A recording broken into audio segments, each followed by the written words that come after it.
नमस्कार। कैसे हैं आप लोग? आज आप लोगों के समक्ष हम जो है बीए भागवी के बच्चों को काव्य हिंदी काव्य के अंतर्गत कवियों का जीवन परिचय पढ़ाना है, जिसमें आज एक आजकालीन के जो प्रसिद्ध कवि हैं जिनका नाम अमीर खुसरो है, आज उनको जो है हम पढ़ाएंगे।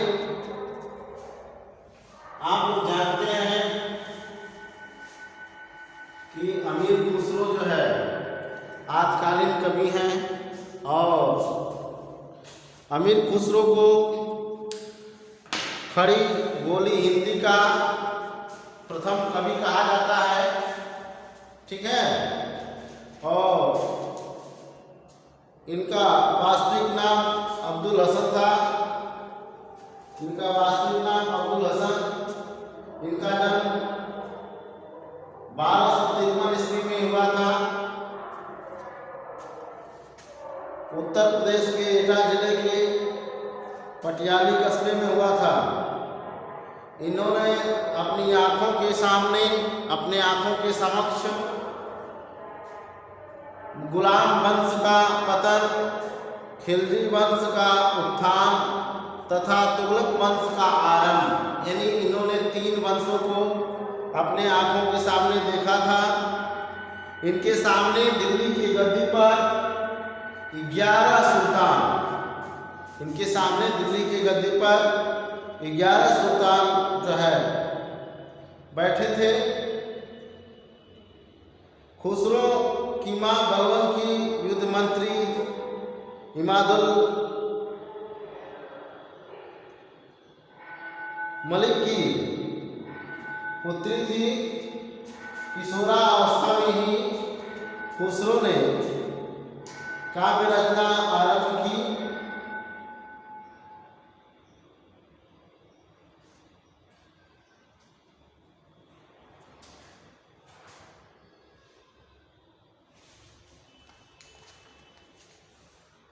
पिता की मृत्यु के बाद इनकी शिक्षा दीक्षा इनके नाना की देखरेख में हुई। अमीर खुसरो अपने 3 भाइयों में सर्वाधिक बुद्धिमान थे। खुसरो की हस्तलिखी बहुत सुंदर थी। बचपन से ही इनका मन शेरो शायरी, काव्य रचना, संगीत आदि में अधिक लगता था। ये बड़े विनोद प्रिय थे, जिंदा दिली इंसान माने जाते थे। खुसरो की प्रसिद्धि एक संगीतज्ञ के रूप में, हिंदी साहित्य में खुसरो की जो प्रसिद्धि है एक हिंदी साहित्य या हिंदी संगीतज्ञ के रूप में रही है। खुसरो के पिता का नाम अमीर सैफुद्दीन था, जो पढ़े लिखे न थे। उनके नाना और पिता दोनों ही चिश्ती संप्रदाय, सूफी संप्रदाय में थे। महान सूफी साधक हजरत निजामुद्दीन औलिया के मुरीद थे। जो निजामुद्दीन औलिया जो सूफी एक संत थे, उनको इनके नाना और पिता दोनों मानते थे और उनके मुरीद थे। खुसरो भी उनके मुरीद बने, जैसा कि माता पिता और नाना नानी दोनों निजामुद्दीन औलिया के मुरीद थे। आगे चलकर खुसरो ने भी अपने पिता के मार्ग को ही अपनाया, वो भी निजामुद्दीन औलिया के मुरीद बने। खुसरो की मृत्यु आचार्य रामचंद्र शुक्ल के अनुसार 1324 ईस्वी में हुई थी। खुसरो की जो मृत्यु है आचार्य रामचंद्र शुक्ल बताते हैं कि 1324 ईस्वी में इनकी मृत्यु हुई थी। अमीर खुसरो अरबी, फारसी, तुर्की, हिंदी के विद्वान थे। अर्थात इन्होंने अरबी भाषा का विज्ञान था, तुर्की भाषा का विज्ञान था, फारसी का विज्ञान था तथा हिंदी भाषा का विज्ञान था और संस्कृत का विज्ञान था। कहने का मतलब है अमीर खुसरो ने कई भाषाओं पर अपना अधिकार प्राप्त किया था। इन्होंने 99 ग्रंथों की रचना की है। अमीर खुसरो के 99 ग्रंथ हैं, पर अब तक 20 से 22 ग्रंथ जो है इनके उपलब्ध हो चुके हैं। इन ग्रंथों में खिस्सा, चार दरवेश, खलिकवारी विशेष लोकप्रिय है। खुसरो ने 5 मसनवी भी लिखी है, जिनके नाम हैं मतला उल अनवार, सीर व खुसरो, मजनू व लैला, आईने सिकंदरी, हस्त व हिस्न।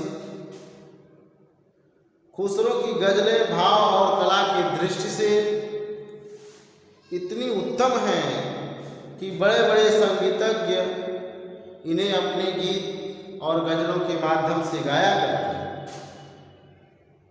इनका एक गीत बहुत गजल के रूप में फेमस है कि लाज शर्म सब छीना रे तो से नैना मिलाई के।